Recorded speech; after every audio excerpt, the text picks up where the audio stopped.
Hello and welcome to another exciting episode of Weather or Not. We have another great show for you. Jill is here to talk about some recent upgrades throughout the department. Christina's in to give us your weekend forecast, and we have some exciting nature and news stories. So sit back, relax, and don't touch that dial. Weather or Not starts right now.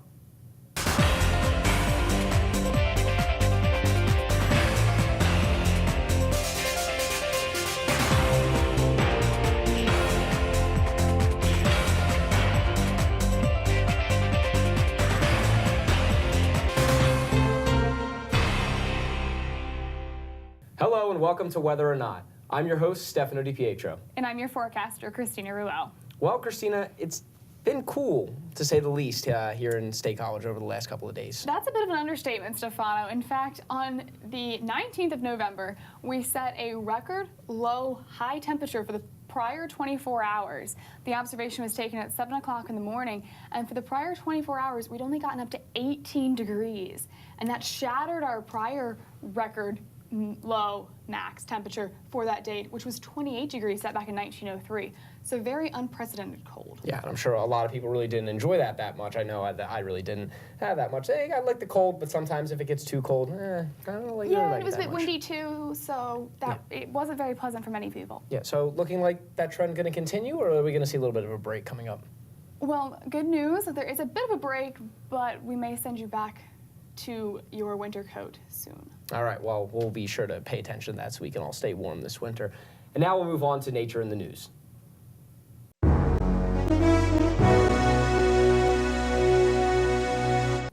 Are we doomed to have Arctic-like winters here in America? Over the past few weeks, unwelcomed Arctic air has slid down from Canada, stretching as far as the southern tips of the country. With only about a week left before Thanksgiving, this should be everyone's last time to enjoy some brisk fall walks through the fallen leaves.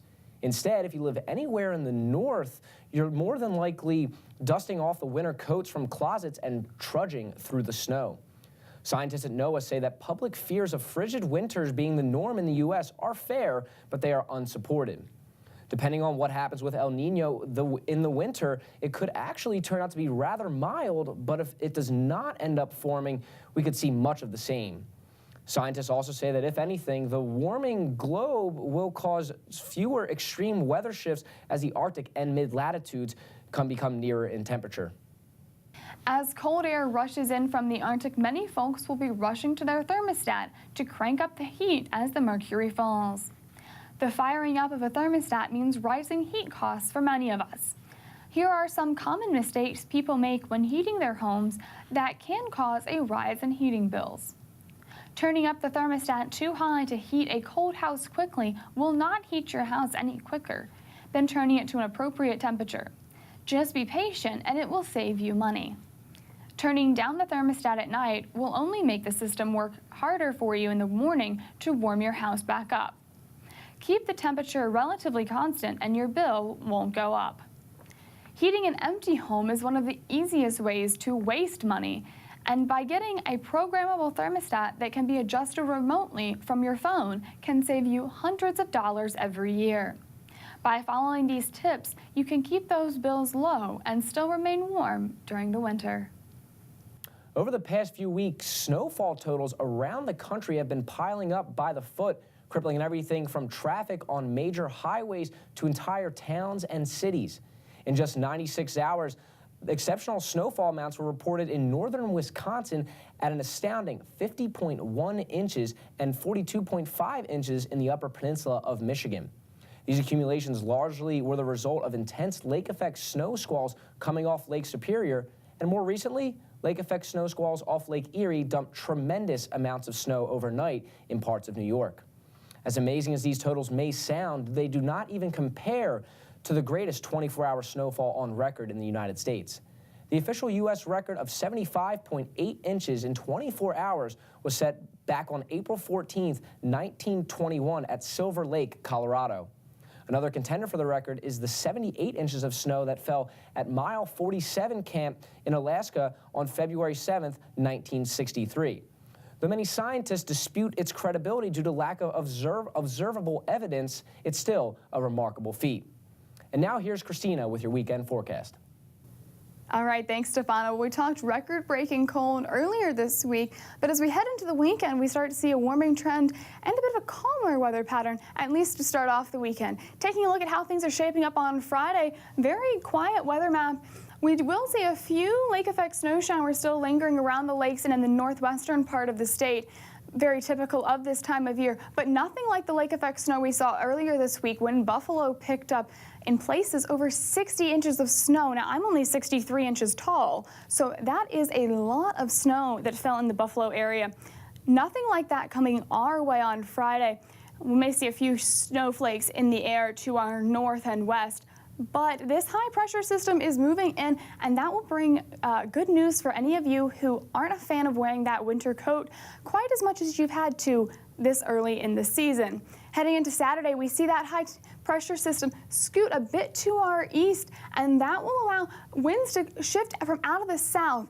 That will bring us a bit warmer temperatures, and that will also turn off the lake effect snow machine for much of the Buffalo area, as that wind shift is not as favorable for lake effect snow in the Buffalo area.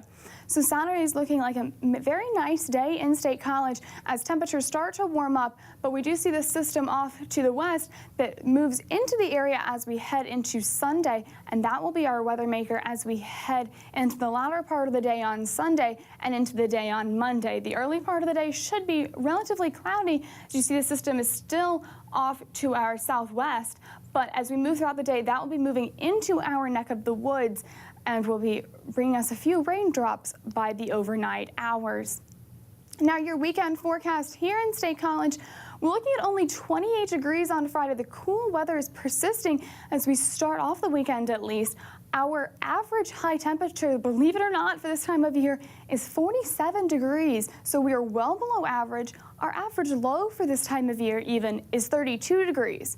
So our high temperatures aren't even reaching our average lows. So that tells you just how cold it is out there right now and for the next couple of days. That will change though as we head later into the weekend. But first, cool night on Friday, 17 degrees as skies start to clear out and make way for a nice day on Saturday. We're warming up to around 36 degrees, so we're starting to see temperatures trend upward, but still well below average for this time of year. Saturday night, not as cool as Friday night as we see more clouds in the area. That will help keep our temperatures from cooling off as much. We'll only cool off to around 32 degrees, much more typical for this time of year. And then finally on Sunday, we see temperatures near the 50-degree mark with clouds early in the day and then showers later as we see that storm system approach from our southwest. And now here's Jill with your feature story.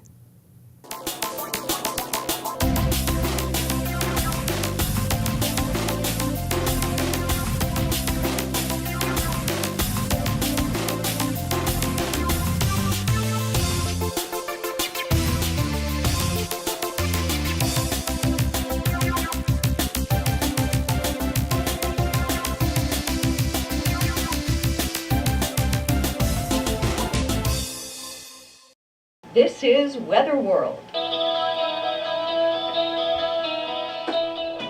Established in 1935, the Penn State Department of Meteorology has been around longer than any other department in the university. It has more graduates than in any other program, giving it a pretty impressive alumni network. The department may be old, but a lot of its facilities have gotten updates in the last few years. Kind of cool thing that happened 6 years ago was that the weather station was renovated. And so our paper weather maps were replaced with a really cool electronic map wall that shows worldwide conditions along with zooming into local conditions. So that's kind of how we make forecasts, is look at the big picture and then shrink on down to the small picture. A few years later, after it was renovated, Joel Myers donated some money to keep it maintained, and so now it's been renamed the Joel N. Myers Weather Center. So it's a great common area for our students. A television studio was installed within the department 8 years ago. Since 15 to 20% of the students end up going into broadcast meteorology. It was thought to be a wise investment. Our studio is used every single day, even sometimes on the weekends, by students, by instructors. It gets a lot of use. The students do productions for everything from Campus Weather Service, which puts forecasts on the web. They have a forecast that gets aired every day on a local cable access channel. They also do a forecast for Center County Report, which is a production within the College of Communications. We have a show called Weather World, in which some of our instructors produce and forecast for that show. And the nice thing about that is that our students also do all of the behind the scenes work, and also some of them partake in the show on air as well. Other productions include 2 student-run shows, Whether or Not and Up in the Air.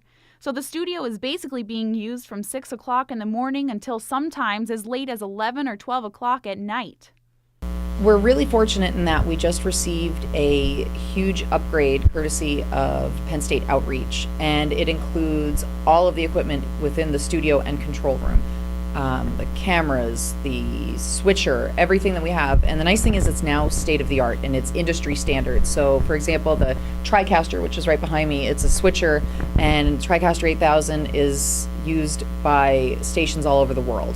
And so if a student learns how to use this here, they're going to be all set once they get out into the real world. Hey, Mike, Fred, and Q Fred. Eliminate waffle word. So let's see what we. Well, with the rapid change in technology, things like this tend to get outdated pretty quickly. But for the Walker Studio, big changes are on the way.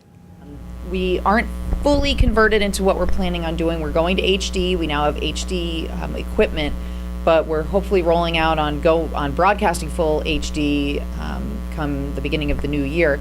And with that, that means we're going to demolish our set, and we're going to paint all the walls green, and we're going to a new virtual world. And this way, every production that is done here within our department will have a different look. From research to television to forecasting, and we kind of cover it all, which makes us pretty unique among other departments. The department is excited to move into the 21st century and is looking forward to everything being finished. Reporting in University Park, I'm Jillian Bohanec for Weather or Not.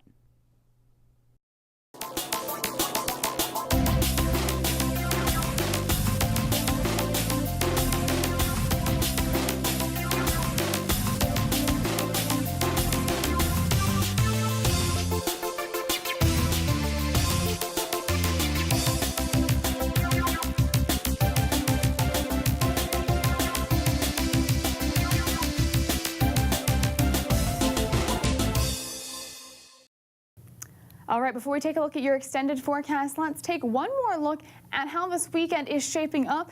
The temperatures are going to be trending upward. We're looking at 28 on Friday, but by Sunday, we're looking at high temperatures reaching almost 50 degrees. So it's going to turn into quite a nice weekend. Although late in the day Sunday, we will be seeing those showers move in, so be prepared for those.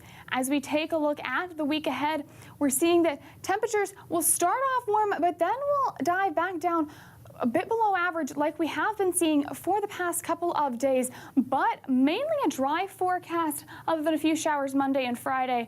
Nothing in the way of snow, especially for your holiday week. So I'm not going to need this over the next couple of days. No 70 inches plus for us here. Sorry, Stefano, no 70 inches of snow. We will leave that for Buffalo and the areas up around the lakes and only see a few effects showers. All right, well, I'm going to put this off to the side anyway just because we're still getting into winter, so we're probably going to need it at some point. And speaking of winter, we'll bring us back to our Weather Whiz quiz. Earlier in the show, we asked you, what is the coldest high temperature ever recorded in State College in November? Was it A, 9 degrees Fahrenheit, B, 12 degrees Fahrenheit, or C, 15 degrees Fahrenheit, or D, 18 degrees Fahrenheit? If you guessed B, you're correct. That happened back on November 30th, 1929.